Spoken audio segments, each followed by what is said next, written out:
सोलापूर परिक्षेत्राचे विशेष पोलीस महानिरीक्षक विश्वास नागरे पाटील यांनी आज नाशिकच्या पोलीस आयुक्त पदाचा पदभार विद्यमान आयुक्त डॉ. रवींद्रकुमार सिंगल यांच्याकडून स्वीकारला। त्यांचे पोलीस आयुक्तालयात आगमन होताच उपस्थित पोलीस अधिकाऱ्यांनी त्यांचे स्वागत केले। यावेळी विद्यमान आयुक्त डॉ. रवींद्रकुमार सिंगल यांनी पुष्पगुच्छ आणि आयुक्तालयाच्या चावींची प्रतिकृतीची भेट विश्वास नागरे पाटील यांच्या स्वाधीन केली। नूतन पोलीस आयुक्तांनी माजी आयुक्तांकडून नाशिकच्या गुन्हेगारी संदर्भात माहिती जाणून घेतली। नूतन पोलीस आयुक्त विश्वास नागरे पाटील यांनी मनोगत व्यक्त केले।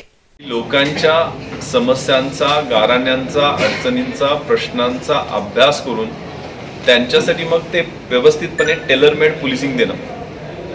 एखादा रोग असतो आणि त्याला मग आपण एकच सगळ्या रोगांना इलाज केला तर कॉम्प्लिकेशन्स होतात। तसं न करता डायग्नोसिस त्या एरियाचं व्यवस्थित प्रॉब्लेमचं करणं आणि त्या डायग्नोसिस झालेल्या पद्धतीप्रमाणे तिथं अभ्यास करून कशा पद्धतीने तिथं उपचार करता येतील या दृष्टीनं पोलिसिंग देणं। भद्रकाली पोलीस स्टेशनमध्ये वेगळे विषय आहेत, पंचवटीमध्ये वेगळे आहेत, नाशिक रोडला आणि उपनगरामध्ये वेगळे आहेत। तर मी थोडक्यात सरांकडून ब्रीफिंग घेतलेलं आहे, परंतु त्या भागाचा व्यवस्थित अभ्यास करणं ही प्रायोरिटी राहील। कुठलाही आतताईपणाचा किंवा कुठल्याही पद्धतीचा इमॅच्युअर अशा पद्धतीचा पोलिसिंगचा प्रयोग केला जाणार नाही। जे काही बेसिक प्रोफेशनल पोलिसिंगचे भाग असतात तेच व्यवस्थितपणे अखत्यारीत जे आमचे अधिकार आहेत त्याच्या अंमलबजावणी त्याची केली जाईल। मोर इम्पॉर्टंटली सगळ्यांना विश्वासात घेऊन पोलिसिंग करण्याचा प्रयत्न राहील। ऑफकोर्स त्यात कुठलेही कॉम्प्रोमाइजेस चुकीच्या गोष्टीवर होणार नाही त्याची दक्षता घेतली जाईल, परंतु लोकप्रतिनिधी असतील, जनता असेल, मीडियाचे काही व्ह्यूज असतील, त्या सगळ्यांचा अभ्यास कंटिन्युअस स्वरूपात केला जाईल आणि त्यानंतर मग जे काही मेजर आणि मायनर काही प्रयोग करण्याचा आमच्या डोक्यात आहे। कारण मी आता 3 वर्ष पश्चिम महाराष्ट्राचा आयजी होतो आणि कोपर्डीच्या बॅकड्रॉपवरती मी चार्ज पश्चिम महाराष्ट्राचा घेतला होता। आंदोलनं खूप मोठ्या प्रमाणावर आरक्षणाच्या दृष्टीनं आपल्याकडेही झाली, पण पश्चिम महाराष्ट्रात मोठ्या प्रमाणावर फोकल पॉईंट होता। कोरेगाव भीमाचं एक मोठं पार्श्वभूमी तिथं होती। तर त्या अनुषंगाने काही बेसिक गोष्टी ज्या तिथं यशस्वी करण्यात यश आलं, त्यात ऑर्गनाइज क्राईम सिंडिकेट जे पुणे ग्रामीण आहे, सातारा, सांगली, सोलापूर या 5ही जिल्ह्यामध्ये आणि कोल्हापूरमध्ये सुद्धा जवळजवळ 129 टोळ्यांना मोका आम्ही लावू शकलो 2 वर्षाच्या काळामध्ये। त्यात 832 क्रिमिनल्स ऑर्गनाइज क्राईम सिंडिकेटमधले। कारण सगळ्यात महत्त्वाचं चॅलेंज असतं ते संघटित गुन्हेगारी आणि ती नेक्ससमध्ये चालत असते। तडीपार करणं ही एक तशा जवळजवळ 170 गँग्स 2 वर्षात आम्ही 5 जिल्ह्यातनं तडीपार केला। तो एक एक्सरसाइज इकडं, कारण इथं काही मला जे इनपुट्स मिळाले त्याप्रमाणे काही ऑर्गनाइज स्वरूपातल्या गँग काही काम करतात, त्यातल्या 5 गँग्सवर ऑलरेडी मोका लावलेला आहे। अजून काही असतील तर 2+ म्हणून एक स्कीम की 2 पेक्षा जास्त गुन्हे ज्यांच्यावरती आहेत त्यांची अंमलबजावणी करून दर शुक्रवारी आदान प्रदान गुन्हेगारांची पाठशाळा घ्यायचा आमचा मनोदय आहे, जो आम्ही प्रत्येक ठिकाणी काम करताना जे 5 गुन्हेगार, जे काही 13 पोलीस स्टेशन आहेत, 12 पोलीस स्टेशन आहेत, त्यातले 5 गुन्हेगार दर आठवड्याला बोलवून ते SP, CP, DCP यांच्या उपस्थितीमध्ये त्यांची कुंडली बनवणं आणि त्यांच्यावरती योग्य पद्धतीची कशी कारवाई केली जाईल। म्हणजे अटक झालेले जे गुन्हेगार असतात, विशेषतः एक चेन स्नॅचर समजा A पोलीस स्टेशनमध्ये अटक झाला तर तो B, C, D मध्ये का त्यांनी चोऱ्या केलेल्या असतात किंवा गुन्हे केलेले असतात, त्यांना तो व्यवस्थितपणे रोटेट कसा होईल आणि त्याच्यावर प्रोफेशनल कारवाई कशी होईल हा एक प्रायोरिटीचा भाग आहे।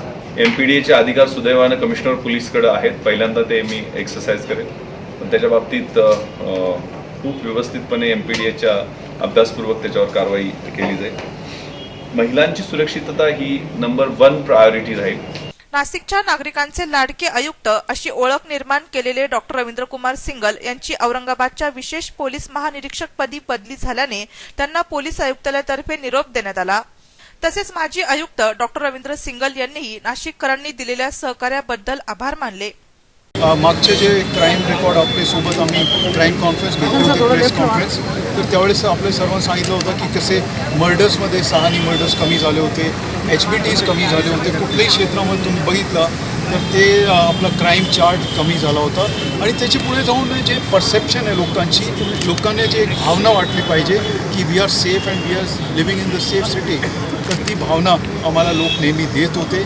प्रॉपर्टी जरी चोरीस गेली असेल तर आपण प्रॉपर्टी रिटर्न्सचे जे प्रोग्राम केलेले आहे, काही महिलांचे जे मंगळसूत्र चोरीस गेले होते, स्नॅचिंग झाली होती, त्यांना आपण एक महिन्यामध्ये किंवा 15 दिवसामध्ये त्यांचे माल परत केलेला आहे, गाड्या परत केलेल्या आहे. तर हे सगळे चांगल्या रीतीने केसेस सॉल्व्ह झाले. आत्ताही यावर्षी जे मर्डर्स झालेले आहे सगळे मर्डर्स आपण सॉल्व्ह केलेले आहे आणि आरोपी अटक केलेले आहे. तर ही एक पॉझिटिव्हिटीची आता या शहरामध्ये आम्हाला एक वातावरण दिसत होतं. आणि सोशल ॲक्टिव्हिटीजमध्ये जर आपण पाहिला तर ट्रॅफिकमध्ये आपण भरपूर काम केलेलं आहे आणि ट्रॅफिकचे जे आपण बघितलं तर आता ज्यावेळेस आम्ही आलो होतो त्याच्यात जवळपास 2-3% लोक हेल्मेट घालत होते.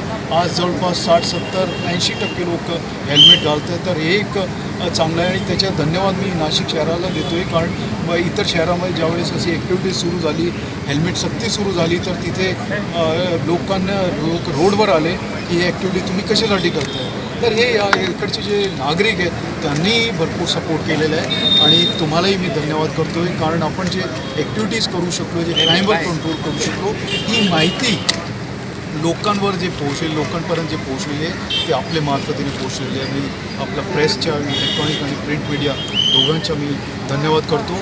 आपल्या शहराची जी मॅरेथॉन आत्ता नुकतीच 24 फेब्रुवारीला झालेली आहे त्यालाही सगळे लोकांनी अप्रिशिएट केलेलं आहे. ते जवळपास 25 ते 30,000 लोक त्याच्यात धावले होते, पार्टिसिपेट केलं होतं. तर हा पण एक नाशिक शहरासाठी घोषणाची एक गोष्ट झालेली आहे. I am very satisfied. माजी आयुक्त रवींद्र सिंगल यांना सजवलेल्या जीपपर्यंत पोहोचवीत नागरे पाटील यांनी त्यानंतर निरोप दिला.